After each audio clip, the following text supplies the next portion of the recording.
आपण आज राजहंसच्या 9व्या वर्धापन दिनासाठी सगळे जमलेलो आहोत. 8 वर्ष पूर्ण होऊन 9वं वर्षात चालू झालेलं आहे. त्यानिमित्ताने आज आपण राजहंस फाउंडेशनच्या प्रवासाची वाटचाल बघणार आहोत.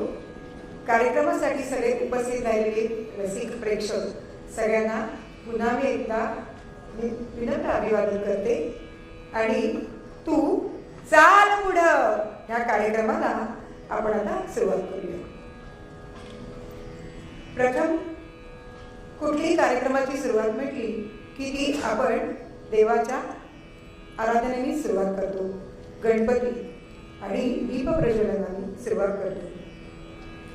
जीवनाला हवी आहे प्रकाशाची सार, जीवनाला हवी आहे प्रकाशाची सार, अज्ञानाचा अंधार जाळी समयी द्वार, तेज ज्ञानाचे पसरावे अवघ्या या जगात, तेज ज्ञानाचे पसरावे अवघ्या या जगात, दीप प्रज्वलनाने करूया कार्यक्रमाची सुरुवात.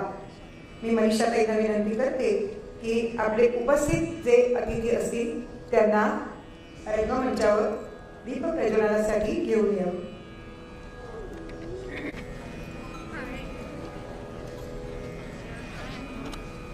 सोहिनी दाम आपल्या आजच्या अतिथी प्रमुख अतिथी आहे. सोहिनी दाम मॅडम.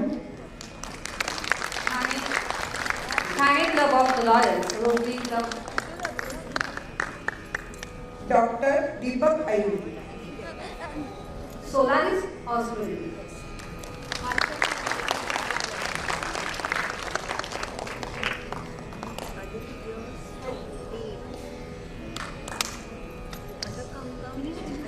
सर्वमंगल मांगल्ये शिवे सर्वार्थ साधिके शरण्ये त्र्यंबके गौरी नारायणी नमोस्तुते, नारायणी नमोस्तुते.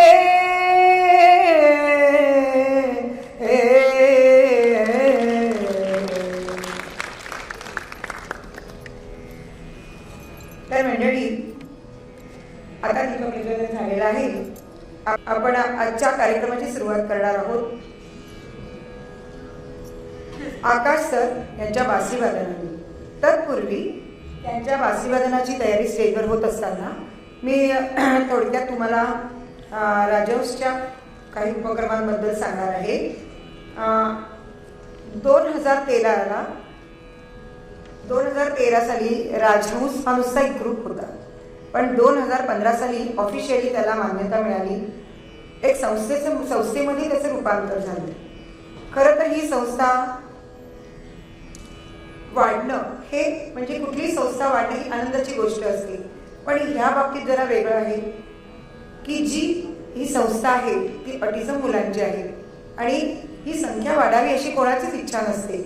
पण त्याच्यातूनही आपण सकारात्मकता घ्यायची असते की कुठलीही गोष्ट ही एकटा माणूस करू शकत नसतो. जेव्हा ऑटिझम मुलगा एखादा घरात जन्माला येतो तेव्हा त्या पालकांवर काय आघात होतो मनावर हे त्या पालकांनाच माहिती असतं. आणि जेव्हा ते पालक एकटे असतात तेव्हा ते स्वीकारणं खूप कठीण असतं.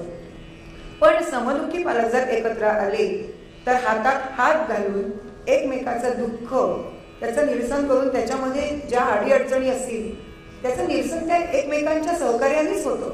बाकी कुठलीही मंडळी तुमचं हे दुःख समजू शकत नाही सुरुवातीला. त्यामुळे मनीषाताईंच्या मनात आलं की आपण तर दुःखी आहोत, पण आपण इतरांना जर बरोबर घेतलं तर ह्या समाजामध्ये जे विचार केले जातात या मुलांबद्दल ते आपण दूर करू शकू. गैरसमज आहे आणि ह्या मुलांना पण जगण्याचा अधिकार आहे, यांनाही एक मन आहे. तर अशा रीतीने हातात हात घालून एकीला एक, दुसरीला एक, दुसरीला दुसरी, तिसरीला असं करत ही संस्था तयार झालेली आहे. आणि आता ते जे रोपटं होतं त्याच्या वृक्षामध्ये एक रूपांतर झालेलं आहे. आणि आनंदाची गोष्ट अशी की रेसिडेन्शियलसाठी त्या एक जागा आपल्याला मिळालेली आहे आणि त्याचं रजिस्ट्रेशनही झालेलं आहे. आणि हा सगळ्याचं श्रेय मनीषाताई आणि त्यांची टीम कारण कुठलीही गोष्ट एखादा माणूस करू शकत नाही, टीमवर्कच असतं. त्यामुळे ह्या एका राजहंसच्या टीममध्ये हे आपले आकाश सर आहेत. आज तुमच्यासमोर बासीवादन सादर करणार आहेत. आकाश सर हे ऑलराऊंडर आहेत असं मी म्हणेन आणि उत्तम बासीवादक आहेत. पंडित विवेक सोना हे त्यांचे गुरु आहेत. ऐरोलीला नादवेड नावाची संस्था आहे.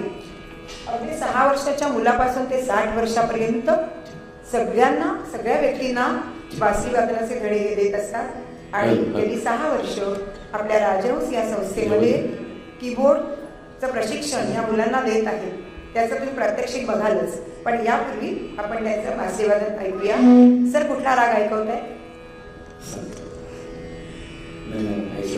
Thank you so much. मला माहीत नव्हतं माझ्याबद्दल एवढं. आलेल्या रसिकांचं स्वागत.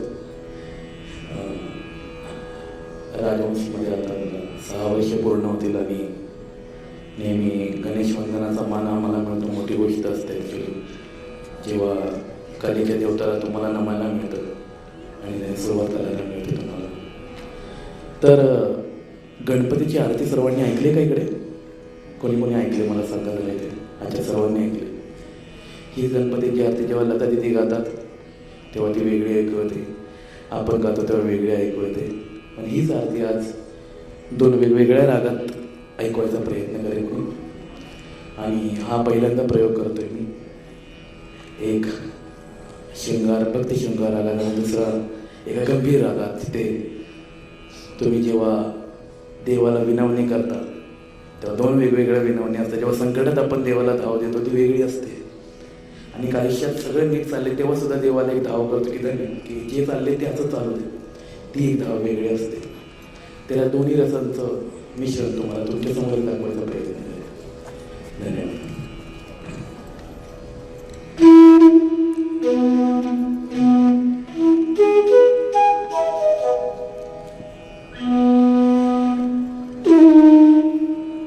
थोडासा गेम कमी करा, थोडं.